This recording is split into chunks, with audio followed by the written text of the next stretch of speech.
olhando aqui de longe, né, o Lupe parece completamente perdido. A fisionomia dele é uma confissão de culpa.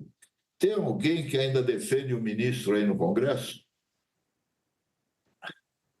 Tem sim, e esse pessoal se chama PDT. Para você ter uma ideia, Couto, o Lupe, o PDT tem só um integrante na Comissão de Previdência, e esse integrante não é titular, então ele só pode participar quando alguém veio em peso aqui, o pessoal do PDT, inclusive veio um senador, o Everton, que é senador do Maranhão, é líder do PDT no Senado. Ele veio aqui para mostrar que a bancada do PDT está com o ministro Lupe, a Duda Salabert, que é do PT de Minas, e talvez seja o nome mais expressivo, mais conhecido em nível nacional do PDT, também veio. Então, os deputados se manifestaram, estiveram presentes para tentar mostrar que o PDT não abandonou o ministro Carlos Lupe. Obrigado. Andresa, boa tarde. Oi, boa tarde para todo mundo que está acompanhando a gente. Felipe, como que a base do governo também está atuando nesse caso? Estão defendendo o ministro ou estão deixando o ministro numa fritura e danada, que na verdade, né, Diego, é o que o governo está fazendo com o Carlos Lupe, né? O que o Lula é mestre em fazer, deixar os ministros fritando até chegar um momento, né, em que isso queima o ministro, né? Então, fiquei curiosa para saber, Felipe, se ele está tendo apoio da base, ou se esse apoio da base, né, tirando o PDT é da base, se esse apoio está restrito ao partido que ele preside, né? Então, o PDT apoiá-lo não tinha outro caminho, porque ele é o presidente do partido, e o Lupe é mais que um presidente de um partido, né? O Lupe é o dono, praticamente, do PDT, sucessor ali do Brizola, né? E acho que depois o Couto pode falar melhor essa linha histórica, mas ele não é qualquer presidente de partido, ele é o dono, então ninguém vai contrariar o dono da bola, né? E como é que está o PT com relação a isso?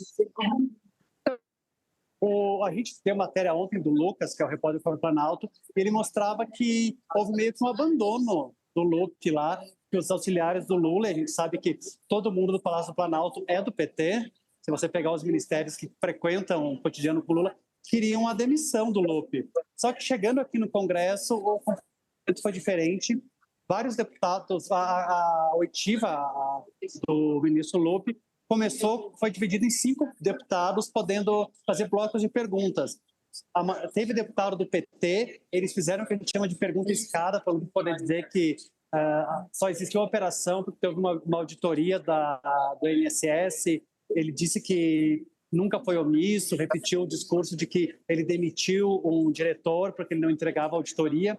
Então, e depois, no segundo bloco, o deputado Van Hatten, que é líder do Novo e talvez um dos maiores opositores do governo Lula, ele trouxe uma senhorinha, o nome dela é Eximar, ela disse que tinha 80%, R$80 do benefício dela descontados, falou que fazia falta para ela, ele estava falando isso e ela falou de maneira espontânea: não tenho dinheiro para comprar meus remédios. Isso causou uma comoção e, na mesma hora, os deputados governistas, incluindo o PT, interviram, e a Camila Jarra, que é uma deputada, digamos, mais comedida, inclusive chegou a discutir com a Eximar, com a beneficiária do INSS, dizendo que ela estava sendo usada. Eu acho que isso mostra que, pelo menos aqui, a bancada do PT não deixou o Lupe na chuva. Verdade. Quais são os próximos passos? Eu não entendi. Discutiram com a velhinha isso? Com a senhorinha? Discutiram, disseram que ela estava sendo massa de manobra. Ô, Felipe, quais são os próximos passos agora? Essa reunião, né, esse depoimento ele já estava agendado, né? O Lupe nem foi convocado, ele foi convidado, mas mesmo assim compareceu.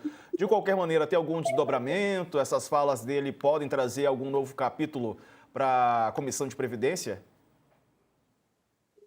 Eu acho que o que se tentava aqui era construir um fato novo, conseguir que o ministro desse uma declaração polêmica, só que até agora ele tem saído bem, ele não falou nada que prejudicasse ainda mais a situação dele. Não que ele esteja numa situação boa, mas ele não conseguiu, eles não conseguiram que criasse um fato novo, ou um fato político que o prejudicasse. E uma coisa que me chamou a atenção é que tem a situação do Frei Chico, do Sindicato Nacional dos Aposentados, ele é irmão do Lula.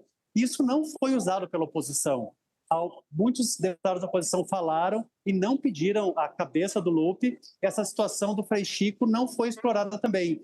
Só 2 deputados falaram e imaginava-se que ia ser algo que tentasse martelar bastante para colar esse caso no presidente Lula.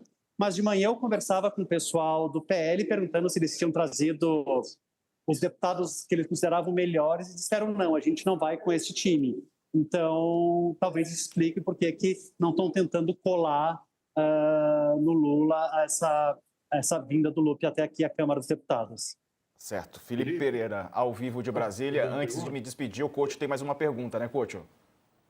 Tem. Felipe, me explica uma coisa, por que a CGU e a Polícia Federal não podem informar os nomes dos suspeitos dentro e fora do INSS? Até o Lupe hoje pediu para a CGU falar o nome de um suspeito lá. Por que está em segredo de justiça? Por quê? Por que a gente não pode saber de quem que era aquela Ferrari? Encontraram, entre outras coisas, uma Ferrari. Quem é o dono da Ferrari?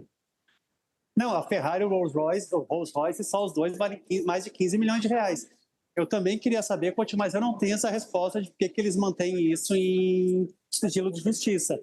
É realmente curioso, uma coisa de interesse público, mas vamos entender que eles sabem o que estão fazendo.